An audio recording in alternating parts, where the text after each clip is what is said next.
Dear students, कैसे हैं आप। आज हम सबको 11वीं कक्षा में आप सबका वेलकम करते हैं। प्यारे बच्चों, कुछ बच्चे पहले से कक्षा 10 से मुझे जानते हैं और कुछ नए आए हैं हमारे पास, तो सभी बच्चों को गुड मॉर्निंग, सभी का वेलकम। 11वीं कक्षा में इकोनॉमिक्स की क्लास में आप सबका वेलकम है। आज हम आपको कराएंगे स्टैटिस्टिक्स। सबसे पहले स्टैटिस्टिक्स कराने से पहले सांख्यिकी क्या है, उसकी विशेषताएं क्या हैं, पहले हम अपना परिचय देंगे और फिर आप लोगों को आगे नेक्स्ट ये चैप्टर पूरा कराएंगे। प्यारे बच्चों, माई सेल्फ मूर्ति कुमारी, प्राध्यापिका अर्थशास्त्र। और अर्थशास्त्र में कक्षा 11 में सबसे पहले हम आपको कराएंगे सांख्यिकी क्या है। सांख्यिकी को इंग्लिश में स्टैटिस्टिक्स कहा जाता है और जो कि लैटिन भाषा के शब्द स्टेटस से लिया गया है और इटालियन भाषा के स्टैटिस्टा और जर्मन भाषा के स्टैटिस्टिक शब्द से लिया गया है। सांख्यिकी क्या है? सांख्यिकी संख्यात्मक सूचनाओं का भंडार है। अब हम बात करेंगे सांख्यिकी की परिभाषा क्या है। तो सांख्यिकी की सबसे सरल और सबसे पहले जो परिभाषा दी थी वो गोटिंजन विश्वविद्यालय के प्रसिद्ध राजनीति विज्ञान और विधि के प्रोफेसर गोटफ्राइड आकेनवाल ने दी थी। इसीलिए इन्हें सांख्यिकी का जनक कहा जाता है, फादर ऑफ स्टैटिस्टिक्स। तो सांख्यिकी के पिता गोटफ्राइड आकेनवाल। अब हम बात करेंगे कि जो सांख्यिकी की जो परिभाषा है वो दो रूपों में दी जाती है, एक वचन के रूप में और बहुवचन के रूप में। पहले हम बात करेंगे सांख्यिकी की बहुवचन के रूप में परिभाषा।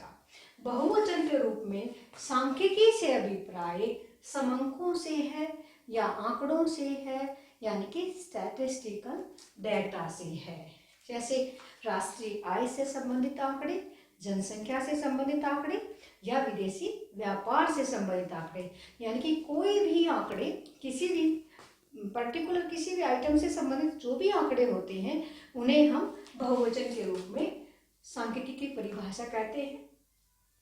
अब हम बात करेंगे कि जो सांख्यिकी की जो परिभाषा है बहुवचन के रूप में, उसकी विशेषताएं क्या हैं। तो सबसे पहले हम बात करेंगे कि तथ्यों के समूह, यानी कि कोई अकेली संख्या सांख्यिकी नहीं कहलाती।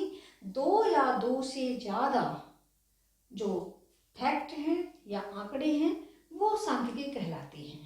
जैसे मान लीजिए हमने ये कह दिया कि सचिन के पास एक बल्ला है, अकेली संख्या ये एक बल्ला है, ये सांख्यिकी नहीं है। अगर हमने कह दिया कि सचिन के पास एक बल्ला है और श्याम के पास दो बल्ले हैं तो ये सांख्यिकी है। तो दूसरा पॉइंट यहाँ पर, दूसरी विशेषता क्या है सांख्यिकी की? संख्याओं में व्यक्त। कभी भी सांख्यिकी को संख्याओं के बिना व्यक्त नहीं किया जाता। अगर हमने कह दिया सचिन का कद छोटा है तो ये सांख्यिकी नहीं कहलाएगी। अगर हमने ये कह दिया सचिन का कद 5 फुट 4 इंच है और इरफान पठान का जो कद है वो 6 इंच है, 5 फुट 6 इंच है, यानी कि ये सांख्यिकी कहलाएगी। ईमानदार बेईमान, अमीर गरीब, छोटा बड़ा, ये सांख्यिकी नहीं कहलाएगी। यानी कि सांख्यिकी को संख्याओं में व्यक्त किया जाता है। तीसरा पॉइंट है, तीसरी जो विशेषता है, अनेक कारणों से प्रभावित होता है।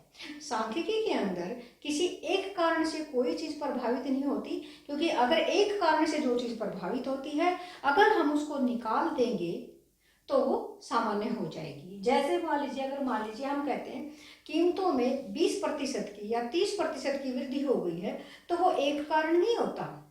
कीमतों में वृद्धि होने के अनेक कारण हो सकते हैं, जैसे सप्लाई में कमी हो सकती है, मांग में वृद्धि हो सकती है, करों में वृद्धि हो सकती है, तो अनेक कारणों से प्रभावित ये माना जाएगा। अगला पॉइंट है उचित मात्रा में शुद्धता, यानी कि सांख्यिकी में जब हम आंकड़े इकट्ठे करते हैं तो उसकी उचित मात्रा में शुद्धता होनी चाहिए।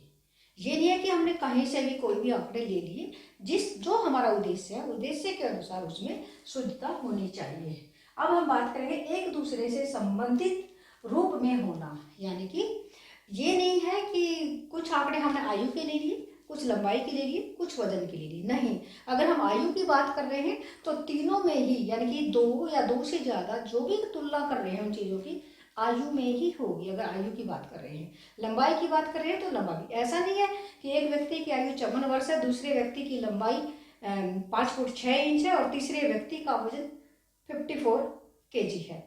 यहाँ कोई कंपैरिजन नहीं है। तो यहाँ पर क्या बताया गया है कि एक दूसरे के रूप में संबंधित, यानी एक दूसरे से संबंधित होना चाहिए, पूर्व निश्चित उद्देश्य है। यानी कि जो हम आंकड़े इकट्ठे करते हैं सांख्यिकी के अंदर, उसका उद्देश्य पहले से निश्चित होना चाहिए।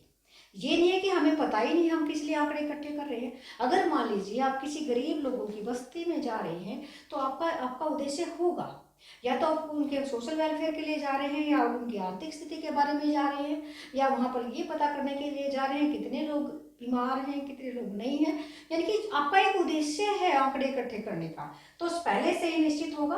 अगला पॉइंट है गणना तथा अनुमान, यानी कि उनकी काउंटिंग, यानी कि आपने जो गणना करनी है या जो अनुमान लगाना है वो गणना के आधार पर है या अनुमान के आधार पर। कई बार क्या होता है कि अगर मान लीजिए बहुत बड़ा एरिया है, अनुसंधान का क्षेत्र काफी बड़ा है, जैसे मान लीजिए किसी नेता ने स्पीच दिया, किसी नेता की रैली है, तो उसमें हम सिर्फ अनुमान लगा सकते हैं भाई 1 लाख लोग इकट्ठे हुए या 2 लाख इकट्ठे हुए, ये अनुमान से, काउंटिंग नहीं की जाएगी। लेकिन अगर हम कक्षा की बात करते हैं कि ये कक्षा में 20 छात्र हैं, तो उन सबकी गणना के द्वारा, गणना के द्वारा हम आंकड़े इकट्ठे करेंगे, क्योंकि 20 छात्रों की गिनती करना बहुत आसान है, उनके बारे में जानकारी प्राप्त करना भी आसान है, लेकिन लाखों लोगों के बारे में सिर्फ अनुमान लगाया जा सकता है।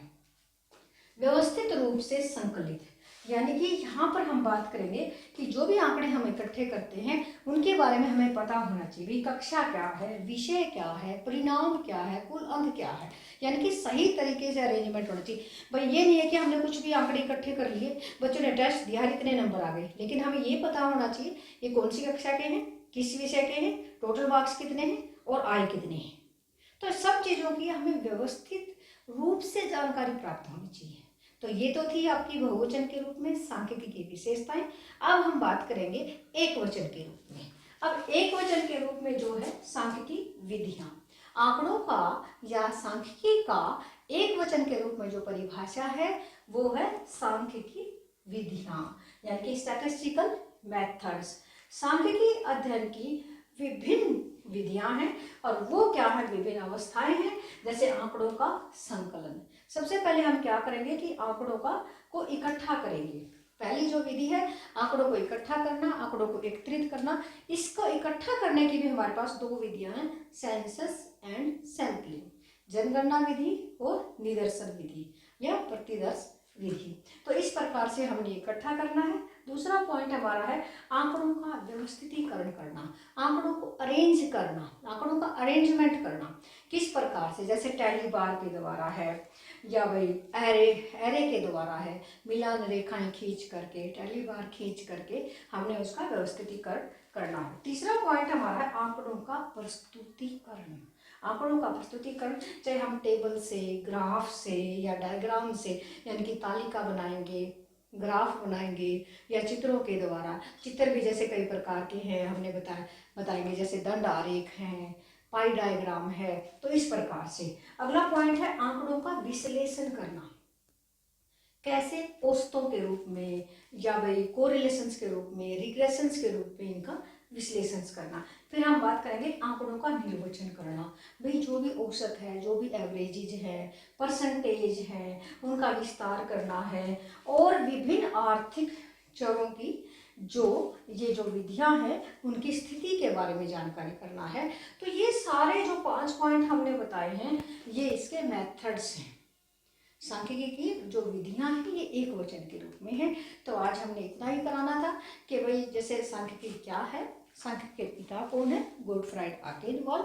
सांख्यिकी की दो प्रकार से परिभाषा दी गई है, एक वचन के रूप में और बहुवचन के रूप में। बहुवचन के रूप में ये बहुत सारी विशेषताएं हैं और एक वचन के रूप में विधियां हैं जो कि 5 है। तो आज के लिए इतना ही। Okay, thank you.